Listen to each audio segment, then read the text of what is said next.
On a beaucoup de personnes qui nous rejoignent d'autres partis, on va dire des partis parlementaires, les partis qui ont le droit d'être présents en nombre au sein de l'Assemblée nationale. Il y en a beaucoup, c'est le cas de l'UMP de plus en plus. Ils nous rejoignent sur les valeurs, ils nous rejoignent sur nos constats concernant la création européenne, ils nous rejoignent aussi sur les questions économiques, sur les questions d'immigration, mais on a aussi des personnes qui viennent de la gauche socialiste ou bien radicale. Le Front National vise à rassembler les patriotes des deux rives, c'est-à-dire de gauche ou de droite, donc il n'y a absolument aucune incohérence à ce que certaines personnes de ces mouvements-là nous rejoignent.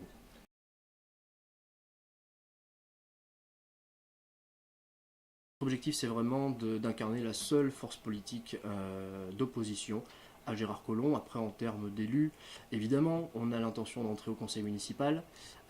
Lors des élections municipales de 95, le Front National avait alors 2 élus. On va dire que c'est une base de départ pour nous, mais l'objectif, c'est d'en avoir bien plus.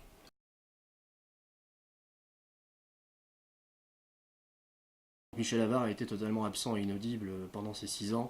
Chaque fois qu'on se déplace au conseil municipal avec Christophe Boudon, on s'en rend compte. Hein, il n'a pas la carrure de l'opposant.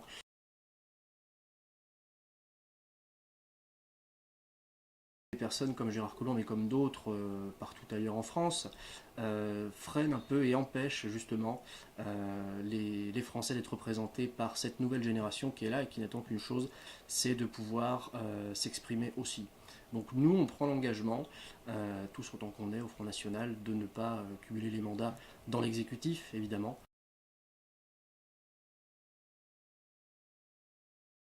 Ce projet de métropole, finalement, ce n'est ni plus ni moins que la programmation de la fin des communes à l'horizon 2020. Donc nous, on est farouchement opposés. Et d'ailleurs, Christophe Boudot a inscrit dans son programme la tenue d'un référendum d'initiative locale sur cette question de référendum. Ce sera sur cette question de métropole. Ce sera la première question qui sera posée aux Lyonnais et aux Grands Lyonnais, puisque ça concernera tous les administrés du Grand Lyon. On est surtout très déçus que finalement l'Olympique lyonnais quitte le stade de Gerland, qui est un monument historique, qui a été le théâtre des grandes victoires de l'Olympique lyonnais, sous les Rolas et même auparavant. Dans tous les cas, nous on aurait préféré que l'Olympique lyonnais reste dans tous les cas dans l'agglomération. C'est dommage que ce grand stade soit construit hors des murs de notre ville. Et surtout, ce que nous condamnons, c'est la présence d'argent public dans un projet qui finalement concerne une entreprise privée. Déjà, nous, ce qu'on veut, c'est donner plus de place peut-être au sport amateur, parce que c'est très bien qu'il y ait l'Olympique lyonnais à Lyon, c'est très bien qu'il y ait le Loup, qu'il y ait l'Asvel. On a des grands clubs qui font la fierté des Lyonnais et qui nous sont enviés aussi ailleurs en France. Mais le sport amateur fait aussi la force de toutes ces disciplines-là. Et dans notre programme, on accordera plus d'importance peut-être et plus de moyens et d'écoute auprès de tous les acteurs de ce sport amateur.